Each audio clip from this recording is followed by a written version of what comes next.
Bonjour à tous et bienvenue pour Les Marchés en Action, notre émission hebdomadaire de décryptage des marchés. Je suis Nicolas Chéron, stratégiste marché pour zonebourse.com. Nous sommes aujourd'hui le mardi 1er juin 2021 et il est temps de faire un point complet sur l'actualité. Très content de vous retrouver. Avant toute chose, un avertissement sur les risques. Les informations graphiques, chiffres, opinions ou commentaires mis à disposition par Zone Bourse s'adressent à des investisseurs disposant des connaissances et expériences nécessaires pour comprendre et apprécier les informations développées. Ces informations sont données à titre informatif et ne représentent en aucun cas une obligation d'investissement ni une offre ou sollicitation d'acquérir ou de vendre des produits ou services financiers. Elles ne constituent par ailleurs pas un conseil en investissement. En d'autres termes, vous êtes responsable de vos trades.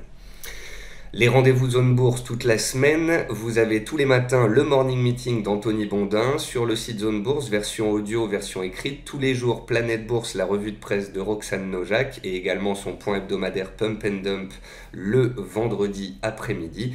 Et puis comme tous les mardis, on se retrouve pour les marchés en action. Au sommaire de cette émission, une première partie avec un focus marché pour voir les derniers grands développements, les thématiques du moment, puis une section top flop dans laquelle nous regardons des graphiques, notamment sur la macroéconomie pour mieux appréhender justement ce qu'il se passe. Et puis dans un deuxième temps de l'émission, nous passons sur la plateforme ProRealTime pour regarder ensemble vos actions préférées. Alors, focus marché.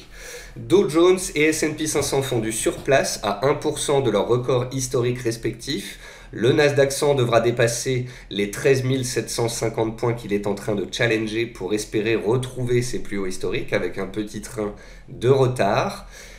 Comme à peu près toutes les semaines depuis un mois, nouveau record historique du DAX et nouveau plus haut annuel pour le CAC 40, soutenu par les mêmes facteurs, une macroéconomie positive avec une reprise généralisée, mondiale, qui continue de se mettre en place et qui au deuxième et troisième trimestre de cette année devrait être vraiment extrêmement fort.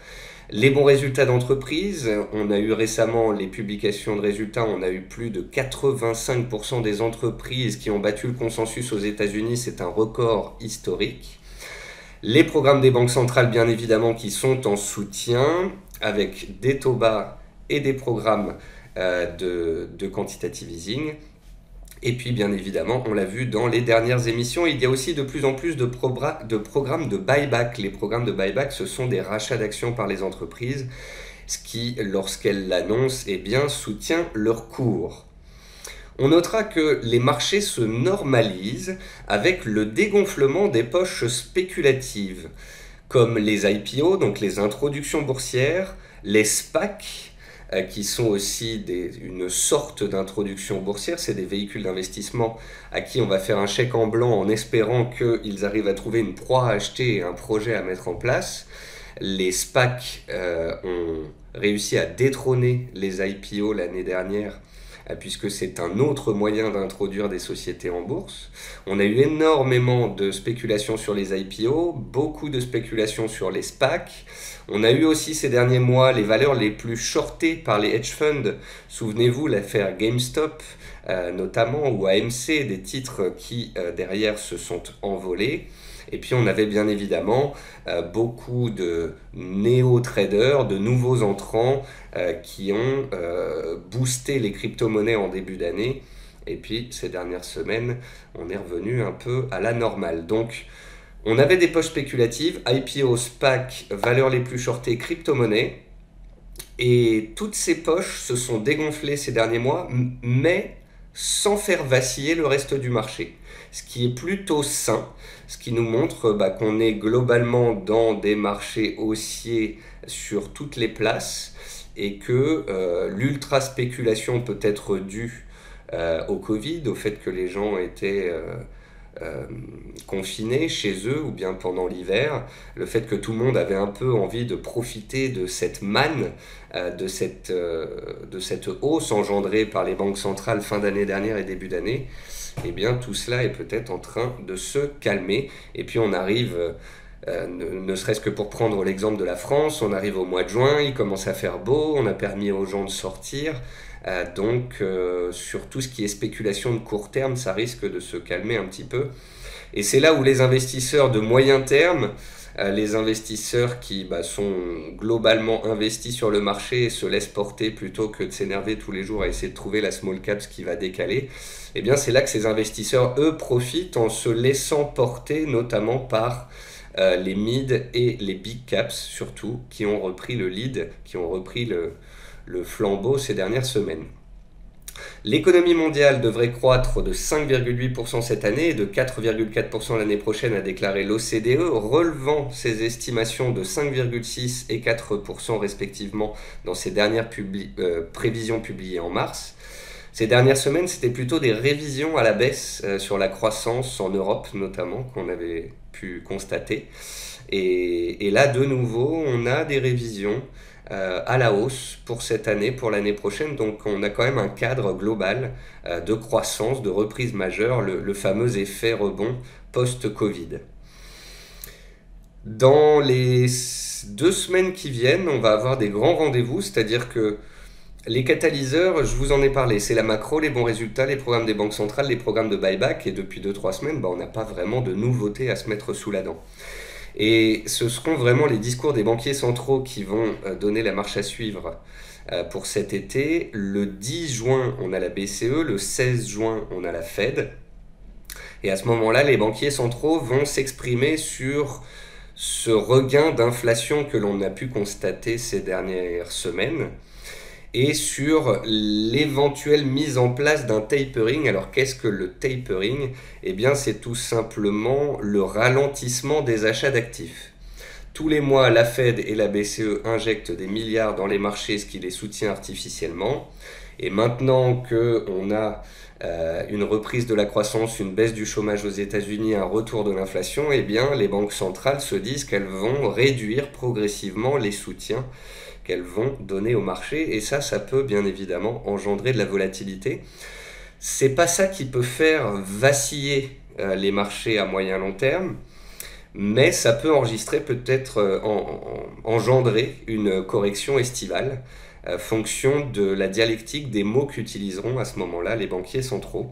Certains pensent que le tapering va être évoqué dès ces réunions de juin, d'autres pensent que ce sera après l'été. Fonction de la date choisie par les banquiers centraux, on verra si les marchés corrigent à ce moment-là ou si ils le digèrent parfaitement. Parce qu'au final, on le sait déjà, qu'on va vers potentiellement de l'inflation et des annonces de tapering. Et malgré tout, on continue d'être sur des records historiques. Nouveau record annuel également pour le pétrole WTI à 68 $, soutenu par des chiffres robustes comme on vient de le voir dans les différentes zones économiques, le fameux effet rebond post-Covid, et un WTI donc qui a effacé la résistance des 67 $ et tente de pointer en direction des 70 $.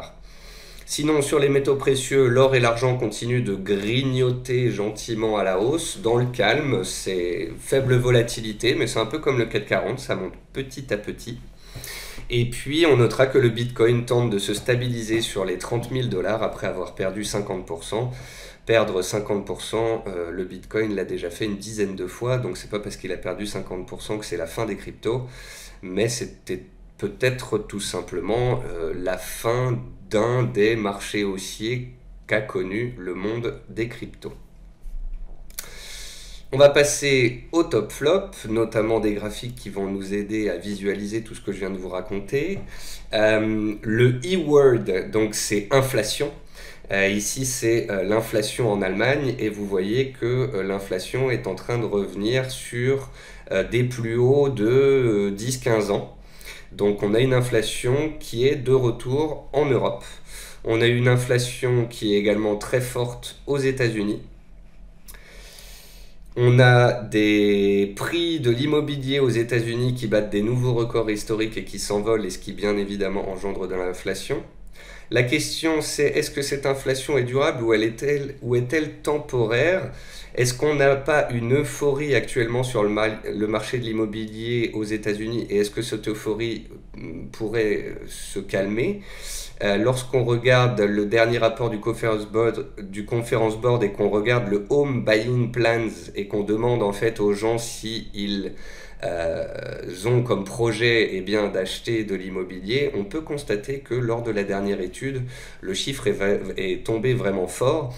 Donc après cette période de Covid, tout le monde a voulu acheter une maison, tout le monde a voulu avoir un toit. Il y a eu vraiment une frénésie acheteuse sur l'immobilier aux États-Unis. Est-ce qu'on n'est pas arrivé peut-être un petit peu au bout de cette frénésie de court terme? Question que je me pose. D'autre part, dans l'inflation, eh bien, il y a l'inflation des matières premières. Ce que j'ai essayé de vous expliquer, c'est que il y a une partie de la hausse des matières premières qui est effectivement due à l'effet rebond post-Covid, la relance de l'économie mondiale et la reprise de la croissance et de la consommation. Simplement, quand vous regardez ici le graphique qui part depuis le début de l'année et qui vous montre l'importance en fait de la demande et de l'offre dans les matières premières, vous voyez ici en violet que la plus grosse part qui implique un changement dans les matières premières, ce n'est pas la demande, c'est la spéculation, ici en violet, l'appétit pour le risque. Et en fait, je pense qu'il y a une grosse partie de la hausse des matières premières, notamment de certains métaux et certaines matières premières agricoles de ces dernières semaines, ces derniers mois, qui est due non pas à une explosion de la demande, ou peut-être à court terme, mais en tous les cas, elle n'est pas... c'est pas une demande qu'on va avoir à long terme, puisque c'est une demande forte mais temporaire. Et après, il y a la spéculation sur les prix à cause des marchés financiers. Donc je pense que ces prix pourraient se normaliser, que certaines matières premières pourraient retomber et donc que les pressions inflationnistes pourraient se calmer. La Chine est aussi une grosse pourvoyeuse d'inflation lorsqu'elle tourne à plein régime. Or, sur le graphique de droite, on voit que lorsque la Chine injecte, lorsque le crédit impulse est en augmentation en Chine, et bien souvent c'est suivi dans les 10-12 mois par des augmentations des commandes, de la consommation, de relance de la machine économique. Et ce qu'on peut constater, c'est que ce crédit impulse est en train de retomber gentiment et peut-être que la demande chinoise pourrait se calmer un petit peu à court terme. Je vous rappelle que la Chine, elle, est sortie de l'épisode de Covid très très rapidement en février-mars dernier, qu'elle a repris à fond et qu'elle est à fond depuis maintenant un an. Donc peut-être qu'on va connaître une stabilisation. Donc voilà, stabilisation des prix de l'immobilier, stabilisation des prix des matières premières, stabilisation de l'économie chinoise. Alors oui, on a une croissance, une demande et un retour en force des différentes économies ce trimestre et le prochain. Mais ensuite, on va très certainement connaître une normalisation. Alors, là, vous avez deux graphiques. À gauche, vous avez la force relative du secteur financier par rapport au S&P 500 aux États-Unis. Et à droite, vous avez un graphique du Nasdaq. Si vous pensez que l'inflation est très forte, est durable, et qu'elle va forcer les banques centrales à rapidement réaliser leur tapering, à baisser leurs achats d'actifs, puis à nous parler de hausse de taux pour l'année 2022 ou début de l'année 2023, si vous pensez ça, alors vous privilégiez le secteur bancaire, que ce soit aux États-Unis ou en Europe, qui profiterait d'une remontée des taux. Si au contraire, vous pensez que l'inflation, la forte croissance, la forte demande, tous ces facteurs vont se calmer, qu'on va se normaliser, que les banques centrales ne vont pas être pressées de monter les taux et qu'elles ne devraient pas faire trop peur dans les mois à venir, alors le Nasdaq et les valeurs de croissance restent à privilégier. Donc ça, c'est vraiment fonction de votre ressenti. Est-ce qu'on va vers une croissance durable, une sortie des achats d'actifs et des hausses de taux sur les 1 an et demi qui viennent? Ou est-ce qu'on a un pic de croissance, ça se calme, on a une stabilisation, les banques centrales ne sont pas forcées de monter les taux, de nous parler de tapering, etc. Auquel cas les valeurs de croissance ont encore de beaux jours devant elles. Petit point sur la Chine, graphique ici à gauche qui vous montre le total en milliards de dollars de la recherche et développement en Chine. Cette année, la Chine investit plus de 501 milliards en recherche et développement et elle surpasse les États-Unis pour la première fois de leur histoire. En plus, la Chine a une courbe de la recherche et développement qui est pas en exponentielle, mais qui accélère très fortement. Et donc, sur la base des chiffres actuels et des tendances passées, la Chine pourrait investir en recherche et développement 50% de plus que les États-Unis d'ici 2025 et ainsi continuer de grignoter, voire de reprendre le dessus sur les États-Unis dans certains pans de l'économie. Après, la Chine va devoir faire face à peut-être un pic de sa population. Ici, vous avez des graphiques qui montrent que la population chinoise pourrait atteindre un pic d'ici 2025-2030. C'est ce qui explique très certainement la raison pour laquelle les autorités chinoises ont permis hier aux familles d'avoir un troisième enfant. Petit passage par l'Inde pour voir que le nombre de cas par jour est en train de retomber fortement. Il a pratiquement été divisé par 3 depuis les plus hauts, donc ça rassure les opérateurs sur le fait que le Covid disparaît progressivement des États-Unis, de l'Europe et puis espérons-le ensuite de toute l'Asie et notamment de l'Inde.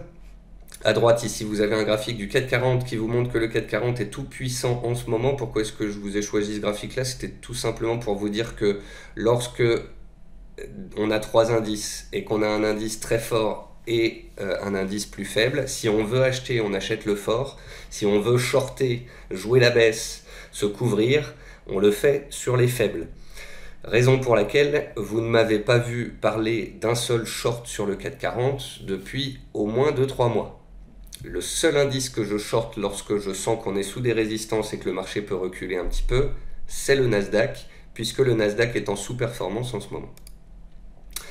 Et puis on finit ce top flop avec les cryptos pour vous montrer que tout comme il existe un Fear and Greed Index sur les actions, vous savez, sur le site CNN Money, vous pouvez retrouver le Fear and Greed Index, ça veut dire l'indice peur et avidité. Et historiquement, lorsque l'indice peur et avidité est très vert et qu'on est dans l'avidité, dans l'euphorie, eh bien, il peut y avoir des retours de manivelle à la baisse. Lorsque l'on atteint la peur, que ce soit sur les indices ou les cryptos, eh bien, généralement, c'est le moment où un rebond se met en place. Il se trouve que la semaine dernière, on a atteint 10 sur 100, donc un point très très très faible sur l'indice peur et avidité sur le marché des cryptos, lorsque notamment le Bitcoin a touché les 30 000 $ et l'Ethereum les 2 000 $. Donc il se pourrait, au moins à court terme, qu'on ait touché un point dur qui permette une stabilisation de ce marché des crypto-monnaies.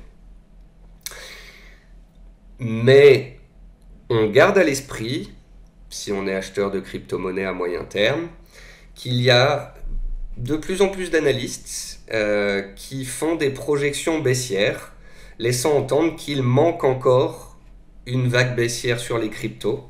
On aurait fait une vague baissière 1, puis une hausse 2, une vague baissière 3. On serait dans la vague haussière 4 avant une vague baissière finale de capitulation sous les 30 000 $ sur le Bitcoin. Et je vous avouerai que je sais que je ne sais pas. Je sais qu'on a touché des gros points, qu'on a fait des grosses corrections, on a touché des très beaux niveaux sur Bitcoin, Ethereum, etc. Maintenant, ça a intérêt à tenir et à rebondir et à repartir sur le Bitcoin au-dessus des 40 000 $, sinon il y a des risques que cette projection baissière potentielle se mette en place. On va passer donc à la deuxième partie d'émission. Dans un premier temps, donc on passe sur la plateforme de ProRealTime, on regarde rapidement indice pétrole, or, argent, crypto dont je viens de vous parler. Et puis ensuite, on se fait le programme action. On commencera par des cas particuliers type AB Science ou Solution 30. Et ensuite, je vous ai choisi une ribambelle de titres parmi les valeurs que vous m'aviez proposées sur Twitter, par email, sur YouTube. Alors je suis désolé, mais ces 3 dernières semaines, j'ai reçu 600 propositions. Donc j'ai dû choisir et repartir de zéro. Voici la liste des petites, des moyennes, des grosses, des valeurs baissières, des valeurs en attente, des valeurs en trend following. Et on voit ça dans un instant après la petite pause café.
Alors,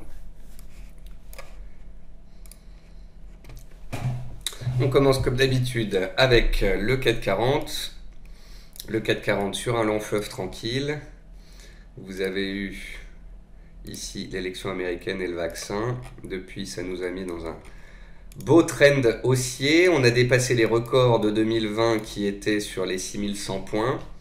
Et on continue petit à petit à faire des plus bas et des plus hauts de plus en plus hauts, donc la caractéristique d'une tendance haussière. On attaque les 6500 points. On a dépassé les plus hauts d'octobre 2000, l'an 2000, donc il y a 20 ans. On a dépassé les plus hauts d'octobre 2000 qui se situaient à 6450 points. Et le prochain gros niveau mensuel, il faut se mettre sur un graphique de 20 ans et vous constaterez que le plus haut mensuel du CAC 40 c'est les 6620, 6630 points. C'est donc le prochain objectif haussier théorique sur cet indice tant qu'on fait des plus bas et des plus hauts de plus en plus haut. Une cassure des 6440 points nous indiquerait que la neutralité prévaut. Une cassure des 6370 points et de la MM 20 jours mettrait en pause la marche haussière forcée des indices. Tant qu'on est au-dessus des MM 20 et des 6380 points, on peut dire que tout va bien dans le meilleur des mondes. Le pétrole, le voici. Donc le pétrole, il était dans un range depuis 4 mois. Il était dans un petit range à court terme sur les 3-4 dernières semaines et en ce début de semaine, l'appétit pour le risque prenant le pas sur les marchés, on voit les indices faire de nouveaux records et le pétrole inscrire un nouveau plus haut annuel. Sur l'or et l'argent, comme je vous le disais, c'est progressif. 3 pas en avant, 2 pas en arrière. Petit à petit, l'or reprend de la hauteur. L'or qui reste haussier à long terme, haussier à moyen terme, haussier à court terme sur les dernières semaines.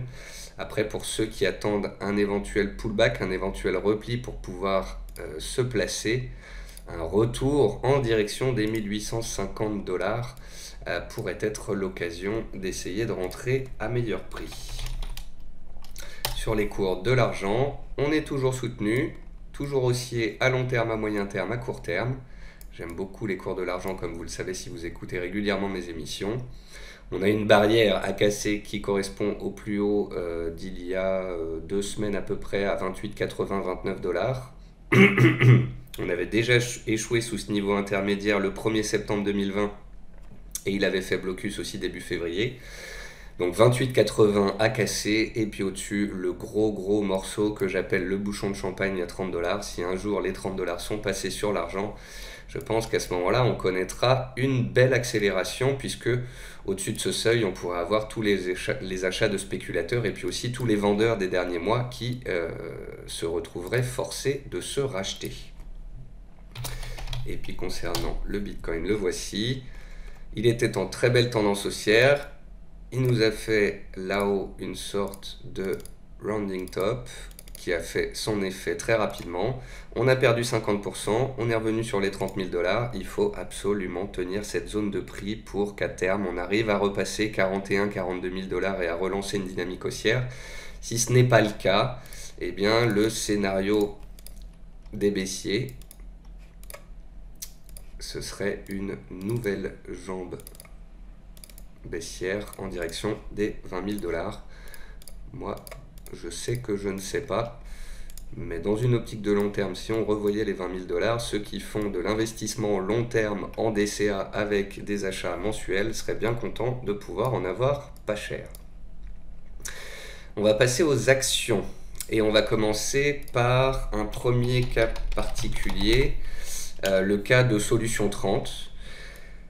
Bon, c'est un cas très rare, épineux, comme je l'ai souvent prénommé.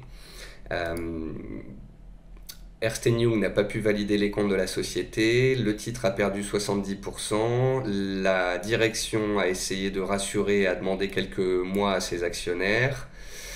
De nombreux investisseurs se sont dit bon bah à 3 € on va spéculer, on achète du Solution 30 pour jouer le rebond technique de court terme. On a fait un beau rebond de 3 € à 6 € et maintenant ces spéculateurs de court terme encaissent des gains rapides et c'est l'indécision et l'incertitude qui vont continuer de pressuriser un petit peu le titre, puisque tant qu'on n'aura pas de visibilité, tant qu'il n'y aura pas de validation des comptes, tant que la société n'aura pas rassuré, on ne pourra pas remonter à moyen long terme. Et je vous invite à aller sur le site de Zone Bourse. Vous avez vraiment toutes les news sur la société, sur l'Assemblée Générale à venir. Vous avez des papiers aussi qui sont rédigés par notre équipe. Et puis vous avez par exemple la réaction de Franck Morel, le PDG de Zone Bourse, qui donnait son avis justement sur Solution 30, sur BFM. Donc je vous invite à lire les news, à étudier la vidéo de Franck Morel par exemple. Il y a eu aussi, je crois, une interview de dirigeant qui a été publiée, qui était très intéressante dans les news récentes. Et donc je vous invite, si vous suivez ce dossier, à bien vous informer, à bien regarder les prochaines dates clés. Et voilà, si vous étiez dessus, je suis désolé pour vous, je vous dirai pas, je vous l'avais dit, je vous avais prévenu ou quoi que ce soit, ça sert à rien. Simplement, quand on a 3 ans, 5 ans, 8 ans, 12 ans, 15 ans de bourse derrière soi, on a déjà connu des cas particuliers. Et une action, c'est vrai, qui a souvent été comparée à Solution 30, c'est Wirecard. Wirecard qui a perdu 90% de sa valeur. Donc voilà, il faut faire très attention sur ce genre de dossier. Il y a beaucoup de gens qui étaient convaincus que la société n'avait fait aucune erreur et que de toute façon ça allait remonter, mais comprenez bien qu'on ne peut jamais vraiment être convaincu de quoi que ce soit. On ne peut pas se dire « moi j'ai confiance en eux », même si Ernst & Young, une des plus grosses boîtes d'audit au monde, ne valide pas les comptes. Voilà, il n'y a pas de fumée sans feu, et je sais que là, a posteriori, c'est toujours difficile d'entendre ça, mais Voilà, on savait qu'il y avait des soucis avec cette société, il y avait déjà eu des rumeurs de Muddy Water dans le passé, il y avait déjà eu des fortes chutes sur ce titre, et ne serait-ce que parce que c'était déjà arrivé, ça pouvait de nouveau arriver, et parce que ça pouvait de nouveau arriver, vous aviez un risque asymétrique avec un gain potentiel de revoir les plus hauts, mais une perte potentielle aussi énorme, donc un ratio risque-gain qui n'était pas attractif. Euh, c'est la pire chose qui existe en bourse, l'incertitude. Et quand on ne sait pas, on ne fait pas. Le deuxième cas du jour, c'est AB Science. Alors là, le but, encore une fois, c'est pas de vous dire on avait eu les signaux, nanana, c'est de vous dire vous êtes nouveau en bourse ou vous faites de la bourse depuis 2-3 ans, vous avez déjà tradé à la hausse ou à la baisse des biotech, vous avez déjà fait des beaux gains ou des choses comme ça. Attention, car les biotech françaises sont très capricieuses et en Europe sont parmi les pires en termes de performance. Lorsque, encore une fois, vous avez 2 ans, 5 ans, 8 ans, 10 ans de bourse derrière vous, vous savez que trader une biotech sur un signal haussier de temps en temps pour aller grappiller une performance rapide, c'est faisable, mais vous savez qu'il ne faut pas avoir une part trop importante de votre portefeuille sur les biotech. Pourquoi? Parce que quand on étudie les 20, 30, 40 principales biotech cotées en France, on se rend compte qu'en regardant leur graphique sur 10 ans, il y en a plus de la moitié qui ont déjà perdu 30% sur une journée et qui ont déjà perdu 50 à 70% en quelques mois. Certaines avant de rebondir, d'autres qui n'ont jamais rebondi. Donc, soutenir des projets de la recherche française pour aider dans des maladies rares, orphelines ou autres, je le conçois, c'est noble et ça donne un biais qualitatif à votre portefeuille. Mais ce que j'ai toujours dit ces dernières années, c'est que les biotech, c'est vraiment la partie spéculative de votre portefeuille action. Un petit peu comme les cryptos aujourd'hui. Les cryptos, comme les biotech, peuvent certes gagner 50, 100, 200, 300% en quelques jours, quelques semaines, en fonction des dossiers, mais les biotech et les cryptos peuvent aussi perdre 50 à 70% en l'espace de quelques jours.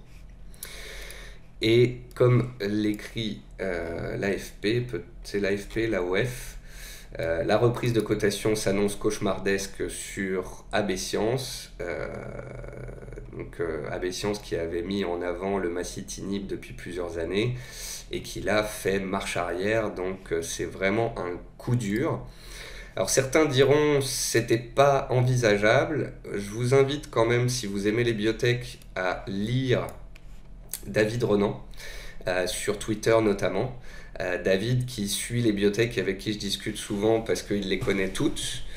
Et David écrit ce matin que voilà, sur AB Science, on nous écrit qu'on ne pouvait pas prévoir, mais en fait si, on pouvait prévoir en partie. En décembre 2020, David laissait entendre que déjà il y avait des relations tendues entre les agences de réglementation et puis la société. Ensuite, on a eu des ventes du directeur général, des communiqués trompeurs, une molécule qui soigne tout, parce que quand ça ne fonctionnait pas dans quelque chose, on se disait que ça allait fonctionner pour autre chose. Et donc voilà, dès 2017, si vous voulez, David alertait sur le fait que, par exemple, vous aviez ici le PDG qui avait vendu des actions à 17 euros. Ça me rappelle un peu Genfit où David avait lui aussi fait un suivi très très très propre en disant attention, attention, attention, un jour on pourrait s'en prendre une sur Genfit, c'est un dossier dangereux. Et c'est ce qui était arrivé en mai dernier. Genfit avait perdu 70-80% de sa valeur en l'espace d'une journée. Et vous pouvez voir que c'est pas parce qu'elle avait perdu 80% qu'elle est forcément remontée, puisqu'elle est aujourd'hui 2 fois moins chère qu'elle ne l'était en mai 2020, il y a un an. Voilà. Donc c'est pas parce qu'un titre perd 80% qu'il va forcément remonter. Sur un titre comme Solution 30, où la société essaye de rassurer en nous disant on va communiquer, on va faire quelque chose, donnez-nous un peu de temps, là on peut avoir un rebond technique assez puissant de plus de 100% comme on l'a eu. Sur des biotech, c'est plus compliqué parce que quand une société biotech met en avant une molécule et que derrière elle la met de côté, elle l'abandonne, elle fait pause sur ses recherches, bah potentiellement, à part la trésor, il n'y a plus grand-chose dans la société. Voilà. Donc faites attention avec ces cas particuliers sur lesquels des investisseurs mettent des parties de leur portefeuille bien trop importantes et se retrouvent derrière avec des journées difficiles. Allez, on attaque maintenant les actions françaises. On commence avec Airbus. J'aime bien ce canal sur Airbus. Voilà, il nous cadre la reprise progressive post-Covid. On a l'accident du Covid, on a l'espoir d'une reprise, on a le vaccin. Récemment, là, on a eu un relèvement des perspectives pour l'année à venir, ce qui a permis au titre de repasser au-dessus des 100 euros. Simplement, vous voyez que petit à petit, le titre Airbus est en train de remonter sur ses cours d'avant Covid. C'est bien, mais il a un rythme. Il a un rythme et il évolue dans ce canal haussier. Et à chaque fois qu'on approche de la borne haute de ce canal, eh bien, il y a un reflux ou une latéralisation, une stabilisation. Donc, si et seulement si on venait pour une raison X ou Y à sortir en force de ce canal et à tenter l'envolée, pourquoi pas. Mais sinon, peut-être que Airbus va continuer comme ça d'avancer par vagues, auquel cas, après l'éjection récente, on pourrait avoir une période de latéralisation, toujours en respectant la borne haute de ce canal haussier. Donc oui, Airbus est haussière à court et à moyen terme, mais elle a sa façon de faire et après l'envolée récente, elle aura peut-être besoin de reprendre sa respiration. CGG, alors CGG, ça fait partie des valeurs du secteur pétrolier, ça fait partie des parapétrolières, des sociétés qui sont extrêmement endettées après la chute du pétrole qu'on a connue ces dernières années, la baisse d'activité de recherche dans le secteur. Simplement, vous étiez nombreux à me la demander, donc j'y ai jeté un œil. Je trouve intéressante la création d'une base de stabilisation sur les 0,80 centimes d'euros. Je trouve intéressant le fait que la MM200 ait été franchie puis qu'elle se stabilise. Donc on peut bien constater qu'on est passé vraiment d'un mouvement baissier de fond à une sorte de stabilisation. Voilà. Donc ici, on a une base relativement solide entre 0,80 et 0,90 qui doit être défendue. Ensuite, on a une oblique baissière ici qui passe par les plus hauts récents, qui passe vers 1 euro. Donc j'ai envie de dire que pour l'instant, on est sur un rebond technique sur support doublé d'une MM de 100 jours. Si on arrivait à casser cette oblique puis à reprendre les 1 euro, on serait dans un mouvement de reprise, dans un mouvement haussier spéculatif. Et là, on pourrait peut-être de nouveau viser les 1,25 et 1,30 qui avaient été atteints en mars dernier. Le tout aidé par un pétrole qui inscrit de nouveaux plus hauts annuels. Donc voilà, CGG dans les dossiers spéculatifs. Peut-être à suivre. Covivio. Alors Covivio, je suis tombé dessus vraiment par hasard. Et je trouvais sa configuration intéressante puisque on est pile poil sous un niveau de résistance clé. Et ça veut dire qu'il y a peut-être un breakout à jouer. Un breakout, c'est une cassure de résistance. On bloque en fait sous les 50% de retracement de toute la chute du Covid. Voilà. Et là, on s'est stabilisé sous les 78 euros. Et il va falloir réussir à casser cette zone de prix pour donner une nouvelle impulsion. Auquel cas, on pourrait viser les 82 euros, soit une zone de gap laissée ouverte par le passé. Et puis, si on regarde les niveaux de résistance, support et résistance dans le passé, on peut voir que les 85-86 euros ont été très travaillés par le passé. Donc, si et seulement si on casse les 78, on a un breakout potentiel pour aller chercher la zone du dessus, les 82, puis les 85-86 euros. Il y a beaucoup de titres qui sont en tendance haussière, mais que je trouve trop chers, sous des hauts de canaux ou pas sur des niveaux de prix forcément attractifs, qui ne permettent en tous les cas pas de mettre des stops relativement serrés et d'être confiant quand on achète au cours actuel. Par contre, sur un titre comme ça qui bloque depuis des mois, on peut se dire que s'il y avait une cassure accompagnée de volume, ce serait pas un petit signal. Et donc ça permettrait d'entrer sur cassure, d'avoir un stop relativement court et de ne pas se mettre en risque.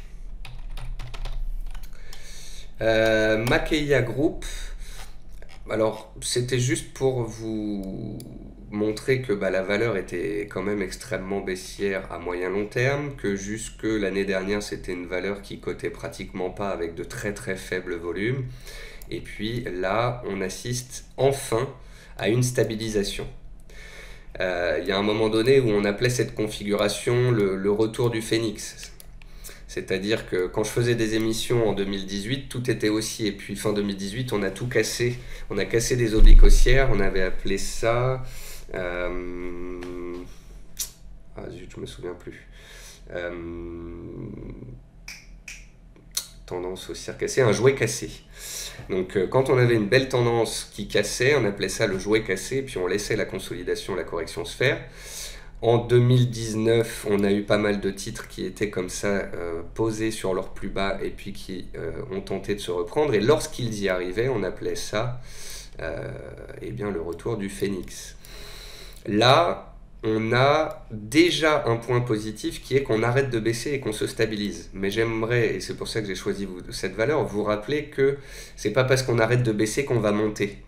Il y a une étape importante dans la vie d'une action, c'est la neutralité. 80-90% du temps, les actifs sont sans tendance. Donc il faut faire attention à ça et ne pas être trop dans l'anticipation. Voilà, donc là on est bloqué sous les 0,3550. Vous voyez que c'est pile poil le plus haut de mars qui a bloqué. Donc lorsque l'on veut faire du trading, on va attendre un signal haussier. Lorsque l'on veut faire du trend following, on va attendre que le marché inscrive de nouveaux plus hauts et de nouveaux plus bas, plus hauts que les précédents. On veut sortir de ce range de court terme. Au-dessus de 0,35, on aurait un signal de court terme. Au-dessus de 0,47, 0,48, on aurait un signal de moyen terme. Et on pourrait alors parler de retournement haussier majeur, de point bas long terme et de configuration du phénix. Pour l'instant, on est dans cette situation d'attente. Et cette situation d'attente, elle peut durer parfois quelques jours, parfois quelques semaines, parfois plusieurs trimestres. McPhy, star de 2020. En 2021, on est dans la digestion de la hausse stratosphérique qu'on a eue jusqu'en janvier 2021. On est posé sur un support, la zone des 25-26 est défendue pour le moment, donc point positif. Maintenant, il va falloir casser de la résistance, repasser au-dessus des 29 € et de la MM 200 jours, puis repasser au-dessus des 30 € et de l'oblique baissière que vous voyez qui passe ici par les plus hauts. Donc on est dans une sorte de triangle. Si et seulement si McPhy arrive à passer MM 200 puis les 30 €, s'extraire par le haut de ce triangle, elle pourrait reprendre de la hauteur en direction des 35 €. Par contre, si on n'arrive pas à se défaire de la zone actuelle, qu'on n'arrive pas à passer cette oblique, etc., gardez à l'esprit quand même le risque d'accident sur McPhy. C'est pas que j'ai peur qu'elle le fasse, mais c'est que depuis des mois, je me dis que si McPhy consolidait, corrigeait en direction de cette zone ici, qui se situe entre 20 et 23 €, là ce serait vraiment une belle opportunité d'achat sur repli, parce que ce serait revenir vers une zone très travaillée au troisième trimestre 2020. Donc, pour ceux qui n'en ont pas, pour ceux qui voudraient en acheter vraiment à super prix, imaginons qu'on ait un trou d'air estival sur les indices, imaginons que McPhy casse les 25-26 €, je serais alors le premier entre 20 et 23 € à m'intéresser à ce dossier. Maintenant, pour ceux qui en ont, évidemment, j'espère qu'on ne passera pas par là, qu'on cassera les 29 puis les 30 et qu'elle reprendra sa dynamique haussière de moyen long terme. Elle peut aussi peut-être rester comme ça dans une grande bande pendant des mois et des mois. Quadient, je voulais tout simplement vous montrer l'utilité d'un canal haussier potentiel qui permet de cadrer le titre. On a aussi donc MM100 ici qui a fait support. Donc on avait ici pile poil une zone horizontale plus un bas de canal. Derrière on a news plus éjection haussière avec volume. Ce bas de canal et ce niveau horizontal vous permettaient d'acheter pile poil sur le niveau. D'autres ont pu rentrer dès l'annonce de la révision à la hausse des perspectives, me semble-t-il, pour viser des nouveaux plus hauts annuels. Ce haut de canal vous sert aussi pour des zones de prise de bénéfices partiels. À chaque fois qu'on atteint ce haut de canal, il fait refluer les cours. Donc, pour ceux qui sont en trading ou en court terme, en tous les cas, 26,50, 26,80, c'est la borne haute du canal et ça peut être un point sur lequel on va soit prendre 20%, soit 50% de ses bénéfices, soit remonter ses stocks de protection pour se prémunir d'un reflux. Et voilà à quoi peut servir un canal. Et pour vous montrer que la bourse, c'est pas facile et que même quand on passe sa journée devant, qu'on est analyste et qu'on essaye de trouver les meilleures opportunités pour ses lecteurs, j'avais rédigé une stratégie haussière sur Quadient autour des 21 € et j'avais proposé un stop à 19,70. Le plus bas du 24 mai, c'est 19,70. Voilà, donc ma stratégie a été invalidée sur le plus bas. Même pas à 1 centime du plus bas, mais sur le plus bas. Mon stop, c'est le plus bas. Voilà. Et bien ça, ce sont des choses qui arrivent en bourse, en investissement, en trading. Simplement, vous voyez la zone, vous voyez que mon stop était un peu trop serré. Et j'aurais dû me donner 1 ou 2% de marge sous ce niveau horizontal, sous ce canal, pour me prémunir justement de me faire stopper au point bas. Ensuite, Schneider Electric, donc superbe valeur trend following dans les gros dossiers, dans les valeurs du CAC 40. Simplement, vous pouvez constater ici qu'on était dans un beau canal haussier, et puis que c'est en train un petit peu de s'aplatir, vous voyez, puisqu'on est sorti du canal et qu'on latéralise à côté. En fait, c'est tout simplement que parfois une action a besoin de se reposer, en quelque sorte, et donc on va passer de fortement haussier à haussier faiblement, ou bien avec même une note de neutralité. On digère en fait la forte hausse récente, et on stabilise un petit peu. Mais vous voyez, ça ressemble un petit peu à ce qui s'est passé ici en juillet ou de septembre. On montouille, on revient tester les supports, puis on redémarre, puis on stabilise, puis on redémarre, et on stabilise, et ainsi de suite. Donc ici, ce qu'on peut noter aussi, c'est les bonnes réactions du titre sur sa MM100. Donc en octobre dernier, et puis là, en mars dernier, puis de nouveau en mai dernier. Donc pour l'instant, sur Schneider Electric, tout va bien, on se laisse porter. Simplement, faudrait pas casser les plus bas récents. Auquel cas, on aurait pour la première fois des plus bas que les précédents. Et ce serait pas forcément de bon augure. On passe aux actions Trend Following et GLB avec des titres peut-être un peu plus petits, un peu moins connus. Bilendi à Paris, on se met en données mensuelles et on constate qu'on arrive à proximité d'une zone clé. Certains me disaient on va avoir une GLB sur Bilendi, mais attention, il faut toujours ouvrir vos graphiques sur 10, 15, 20 ans pour voir si on n'a pas des plus hauts précédents. Ici sur Bilendi, la GLB est à 15,90 €, 16 €. Voilà, et ce sont des plus hauts qui datent de 2007. Donc non, ce ne sera pas une GLB si on casse les plus hauts d'avril 2018 à 13,80, 13,90. Simplement, c'est quand même une très bonne chose de casser un plus haut sur 3 ans.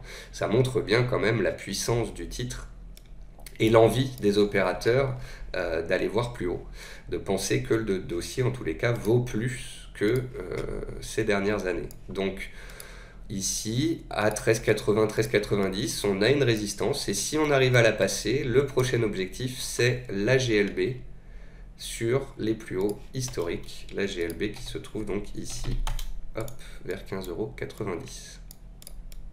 Donc très beau titre, très belle tendance haussière. On attaque les plus hauts, on y est là. Donc les séances à venir vont être cruciales pour ce titre. Et au-dessus de ça, il y a un potentiel haussier de 20% supplémentaire.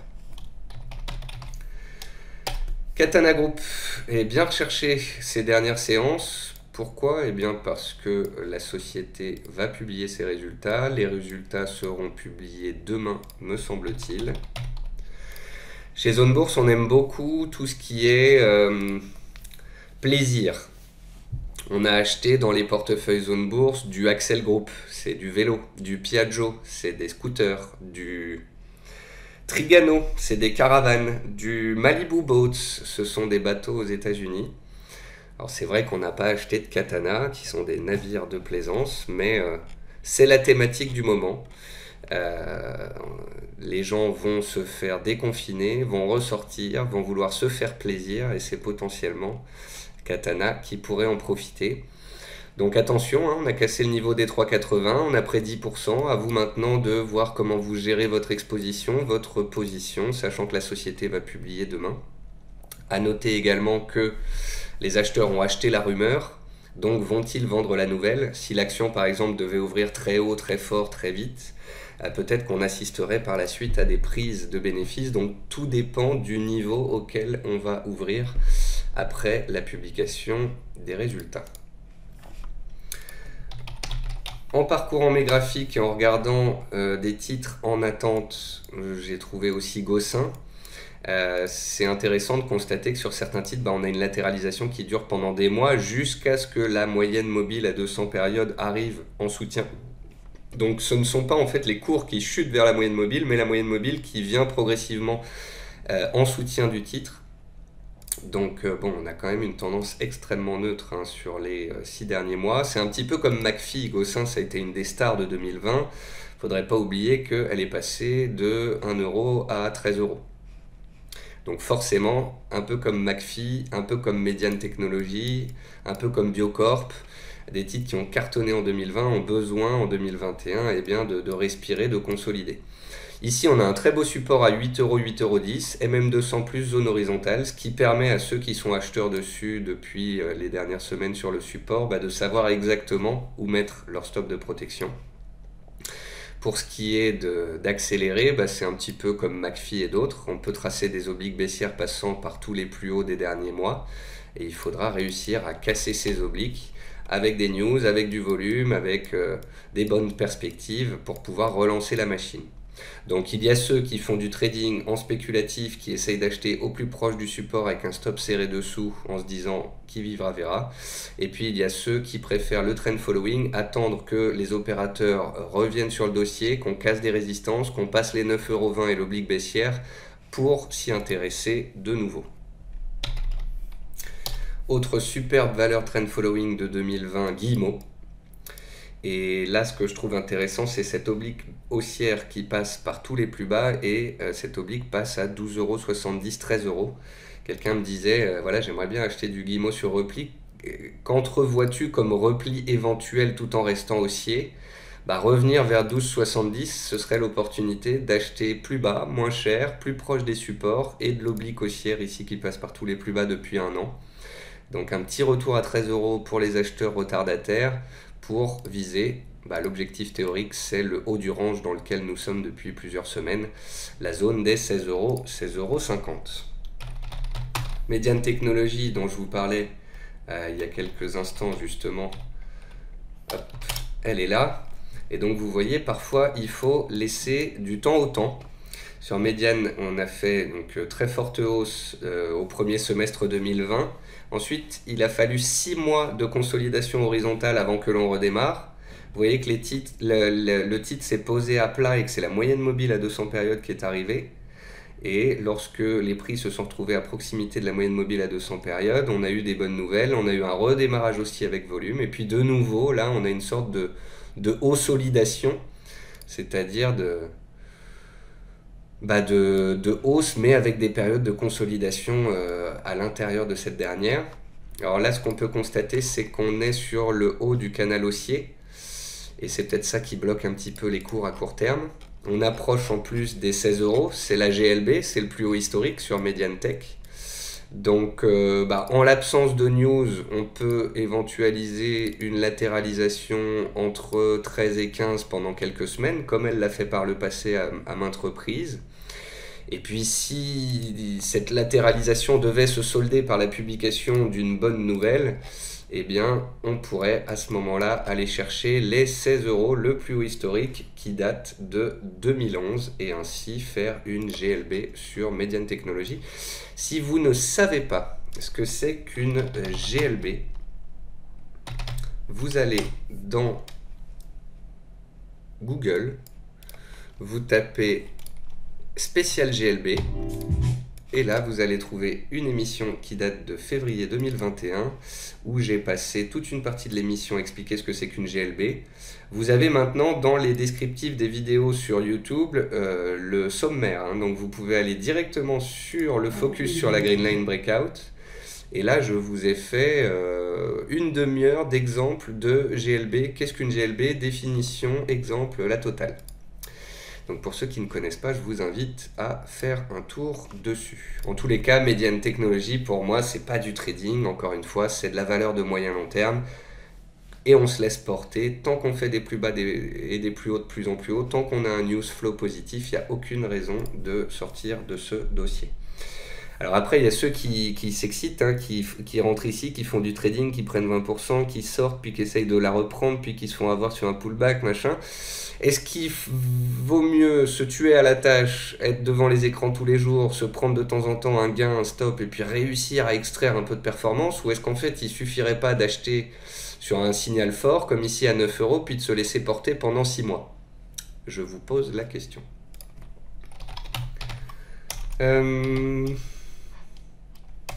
PostNL.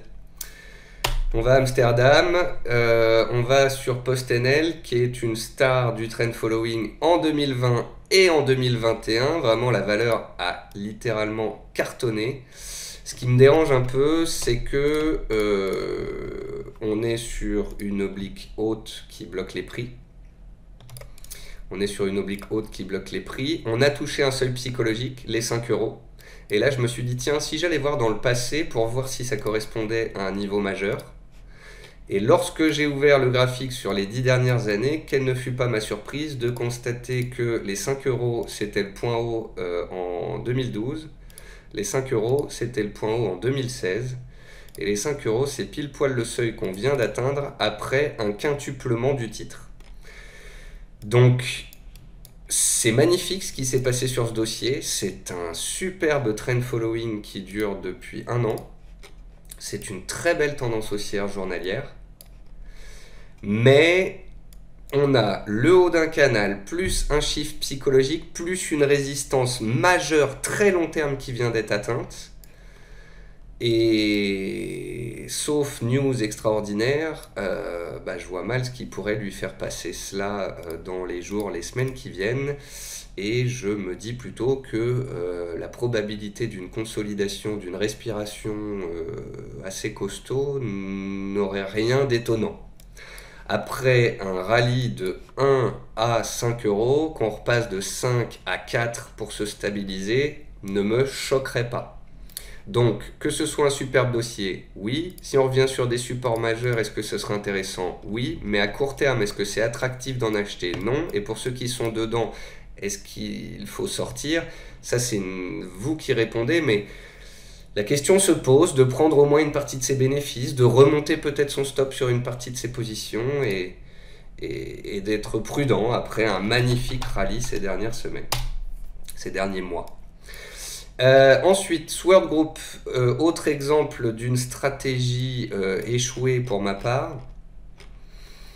J'aime bien Sword Group, elle est très bien notée chez Zone Bourse, elle est haussière en tendance moyen terme haussière au-dessus des MM200. Et je me disais, bon, je vais essayer de trouver un point d'achat sur Sword Group suite au repli qu'on a eu récemment. Et à ce moment-là, eh bien, j'ai vu qu'il y avait un gap à 35 euros. Et j'ai vu qu'il y avait la moyenne mobile à 200 périodes à 34,10 €. Et donc je me suis dit, ah, j'aimerais bien leur donner un point d'entrée qualitatif et j'aimerais bien qu'ils aient un stop serré pour pas perdre beaucoup si ça baisse. Et à ce moment-là, plutôt que de mettre une entrée possible à 35 € pile poil sur la zone de gap, je me suis dit je vais la mettre juste en dessous à 34,50. Comme ça, j'aurai une entrée encore plus basse, encore meilleure et donc un stop encore plus serré.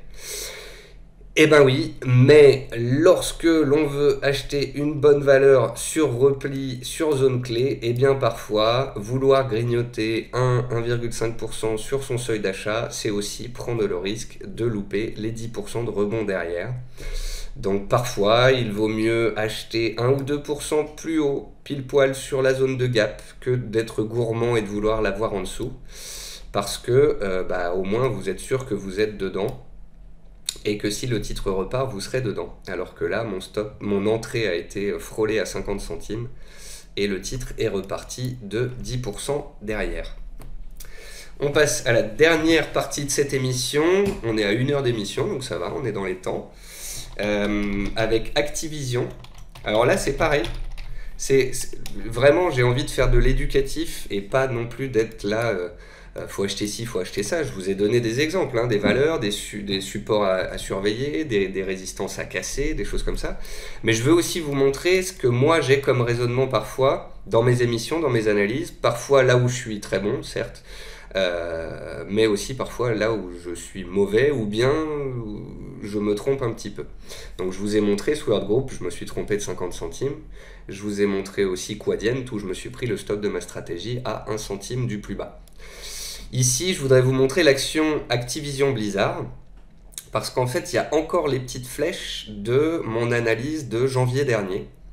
Et en janvier dernier, quand on m'avait demandé de la regarder, j'avais vu qu'elle était haussière, qu'on venait de casser des plus hauts de 2020, on était ici à 88 $, et je disais, voilà, si on pouvait avoir un repli en direction de la MM200, ce serait l'occasion de pouvoir acheter ce titre sur MM200, MM200 qu'il a l'habitude de tester par le passé, qui nous conférerait donc une entrée optimum.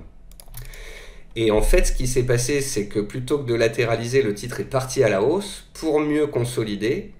Mais parce qu'il était parti à la hausse, sa consolidation s'est faite au-dessus du support. Et vous voyez encore une fois, comme sur McPhee et d'autres que je vous ai présentés, que ce ne sont pas les cours qui ont chuté, donc pile poil vers les 85-86 que j'attendais, mais la moyenne mobile à 200 périodes qui est remontée.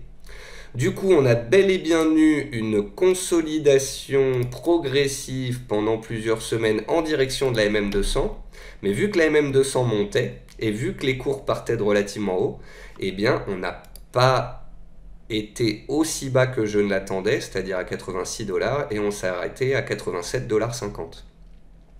Et donc parfois, ça c'était l'analyse que j'avais dessus en janvier-février. Après, on pouvait faire évoluer son avis, on pouvait voir qu'il y avait une zone de soutien ici qui avait parfaitement tenu, et on pouvait se dire, si on revient sur cette zone des 88-89 €, c'est une zone d'achat hypothétique. Et lorsque début mai, les cours ont baissé à 88 € et ont touché cette zone horizontale avec la MM200 qui était en rappel à 1 $ dessous, eh bien c'était plutôt un bon timing.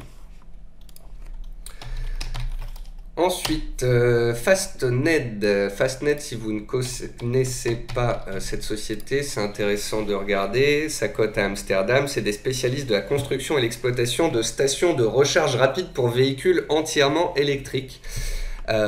Traduction, c'est l'avenir, en gros, puisque on va remplacer toute une partie du parc de voitures en Europe pour passer sur d'électrique et on va avoir de plus en plus des bornes de recharge pour les voitures électriques.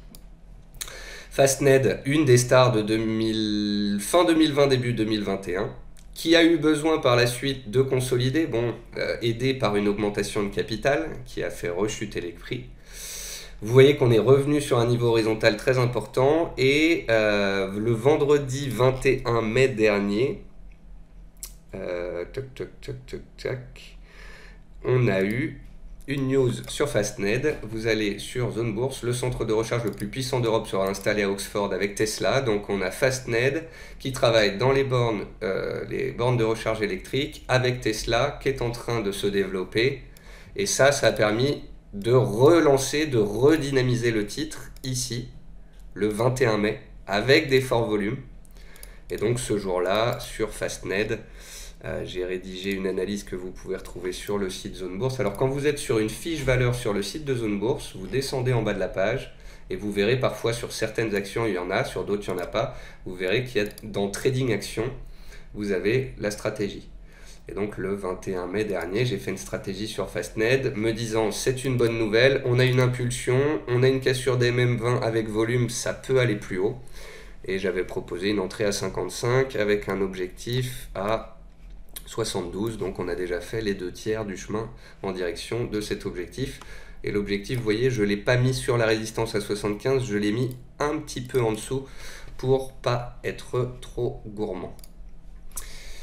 Ensuite, Génergie, alors j'ai du mal le noter ce nom, hop, hop, Greenergy Renewable, excusez ma prononciation, donc ici vous avez une entreprise espagnole qui est spécialisée dans l'installation de la récupération d'énergie. Et ce que je trouve intéressant, c'est qu'on a plus ou moins la même courbe quand on regarde Voltalia, Albioma, Neoen, EDP, Renovavis, toutes les sociétés dans les énergies renouvelables, sauf que sur cette valeur espagnole, depuis 15 jours, on a un flux acheteur qui est quand même bien beau et qui est plus appréciable que sur les autres valeurs du secteur. Et donc, parfois, il peut être intéressant pour jouer le même secteur, de changer de place et puis d'aller trouver une valeur du même secteur mais qui est un peu plus dynamique, ce qui est possible pour ceux intéressés par ce secteur. Donc ici une société espagnole, le code c'est GRE et vous pouvez la retrouver en allant sur Zone Bourse en tapant son nom très facilement. Ensuite MDHX, non XH. Hop, else, donc là on part en Belgique et on va sur une société biotech, puisque, enfin, medtech peut-être dirons-nous, puisque la société travaille sur des tests épigéniques destinés à améliorer le dépistage des cancers. Et notamment la semaine dernière, la société a publié une annonce. Donc la semaine dernière, la société a annoncé un projet favorable de couverture par Medicare pour le test Select MDI pour le cancer de la prostate. Donc encore une fois, on va sur Zone Bourse, on trouve l'actualité, on voit la news et on comprend que voilà, c'est une société qui travaille sur des diagnostics du cancer. Donc c'est une famille biotech, donc c'est très spéculatif, ça se voit sur le titre, dès qu'on ouvre un graphique à long terme, on voit qu'on est passé de 5,80 à 0,50 centimes, donc pas évident. Par contre on peut constater que c'était baissier, puis moins baissier, puis stabilisé, puis qu'on redémarre, donc on a peut-être ici la naissance d'une sous-coupe, d'un rounding bottom, d'un creux de marché. On a ici la naissance d'un trend following potentiel avec cassure de MM200, des plus bas et des plus hauts de plus en plus haut, donc caractéristique d'une dynamique haussière, et des volumes qui sont extrêmement puissants. Donc voilà, ça reste une valeur spéculative, volatile, mais néanmoins intéressante, dans une optique d'investissement, parce que pour moi, trader ça, c'est pas facile. Souvent, c'est des effets d'annonce qui les font s'envoler, donc si on n'est pas dessus, en fait, c'est très compliqué d'y participer. Mais si on a, pour une raison ou une autre, envie d'avoir de la biotech en portefeuille, de la biotech ou de la medtech, parce qu'on a un proche qui est malade, parce qu'on aimerait bien que la recherche contre le cancer avance ou autre, et qu'on mélange donc un petit peu son côté affect psychologique avec son investissement boursier, ce qui peut arriver sur une partie de son portefeuille, et bien typiquement sur ce genre de dossier-là, on va espérer une consolidation pour pouvoir rentrer, pour jouer l'éventuelle suite haussière, si on est bel et bien dans un retournement de moyen long terme. Ensuite, on arrive sur les dernières avec Nvidia. Sur Nvidia, Nvidia c'est quoi? C'est le secteur des jeux vidéo. C'est les cartes graphiques pour les gamers. C'est un secteur en explosion. Et c'est les cartes graphiques pour le minage du Bitcoin. Et pour les calculs extrêmement puissants. Donc le marché des cryptos, même si ça baisse, continue d'être en développement et il y a des cartes graphiques qui sont faites pour le Bitcoin qui sont en rupture de stock. Les jeux vidéo, ça cartonne. Et même si on se déconfine, vous inquiétez pas, les geeks resteront des geeks. Ce que je voulais vous montrer aussi sur Nvidia, c'est la pertinence de la MM200. Alors, c'est une valeur parfois qui peut être un petit peu, comment dire, sèche, volatile, un petit peu violente dans ses consolidations, même si elle est très belle et très haussière, et qui aime bien faire des trous d'air sous MM200. Donc, faut pas avoir un stop à 2% sous MM200, c'est plutôt l'entrée qu'il faut avoir à 2% sous MM200. MM200 touché ici, touché là et touché ici. Qui fait pivot. Et on apprenait quoi il y a 10 jours sur Nvidia, et qui est la raison pour laquelle je voulais vous en parler ce matin, eh bien que Nvidia veut splitter son action. Elle veut diviser son action pour qu'elle coûte moins cher. On passerait d'une action à 600 € à 4 actions, une action à 600 $, à 4 actions à 150 $. Pourquoi est-ce qu'on split des actions? Et bien souvent, c'est pour les rendre plus attractives, que ce soit plus facile pour les investisseurs d'en acheter.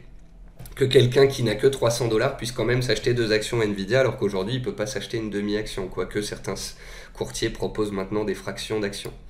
Mais en gros, l'année dernière, on a eu des annonces de Tesla et d'Apple en vue de split. Ça avait fait exploser les cours.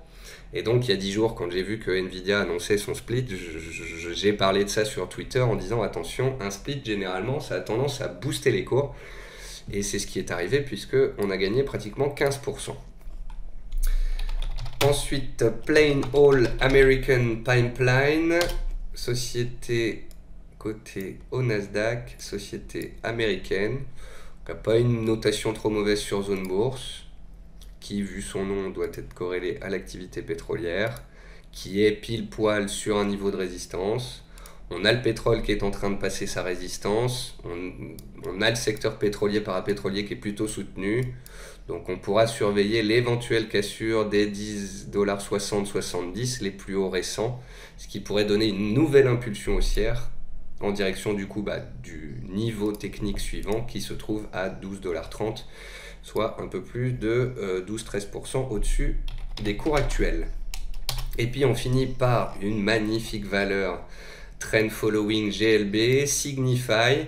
Signify, donc vous voyez, elle a coté ici, elle a fait un plus haut. Pendant plusieurs années, elle a consolidé. On a eu la cassure des plus hauts historiques, donc la GLB qui s'est faite sur la fin de l'année 2020. On a confirmé la cassure et la GLB en mars 2021 avant de redémarrer. À ce moment-là, vous avez été nombreux à me demander quels peuvent être les objectifs. Donc on avait défini ce range ici. Et on avait dit qu'à la cassure de ce range, on pourrait viser les 48-49 €. On a cassé la borne haute du range. Donc en théorie, qu'est-ce qu'on fait? On reprend le range et puis on en reporte encore un au-dessus. Et vous pouvez constater qu'il y a eu un pullback très propre ici, puisqu'avec le retour à 48-50, en fait, on est venu comme tester l'objectif haussier théorique. On avait un objectif haussier théorique à 48-60, on l'a dépassé, on est revenu tester la cassure, puis on a continué de grimper. Donc c'est quand même relativement propre. Ici, on a fait une cassure, on a été chercher l'objectif. Ici, on a fait une cassure, le pullback. Et l'objectif suivant, le prochain, c'est les 55, 55, 50. Et on est très positif tant qu'on reste, on va dire, 1 € au-dessus. Enfin, comment dire? Ici, vous voyez qu'MM20, elle a été cassée une fois, qu'elle a été cassée 2 fois ici. Donc, il ne faut pas que le stop soit sous MM20. Il faut peut-être ajuster et tester une moyenne mobile à 30. Vous voyez, en utilisant une moyenne mobile à 30, elle correspond à mes plus bas récents pratiquement. Donc je vais pas passer baissier sous MM20 et pas mettre mon stop sous MM20. Je vais plutôt, parce qu'elle est plus pertinente sur ce titre, utiliser une MM30. Voilà, j'espère qu'en vous parlant des dangers de solution 30, des dangers des biotech, de la façon dont on peut reporter des objectifs, de l'importance d'une moyenne mobile à 200 périodes en trend following, j'essaye en fait de vous donner, en plus de ma lecture des marchés, des news, et bien des choses à connaître, à savoir, à comprendre pour mieux appréhender les marchés, l'analyse fondamentale et l'analyse technique. J'espère que cela vous plaît toujours autant. Merci à tous pour les commentaires, les likes, les retweets, les partages sur Facebook, LinkedIn, Twitter, YouTube. Merci pour vos commentaires, merci pour vos propositions. C'est très sympa à vous. Je vous souhaite à tous une très bonne journée, une très bonne semaine ensoleillée, espérons-le. Et on se retrouve sur Twitter, sur BFM et autres médias dans la semaine. Au revoir à tous.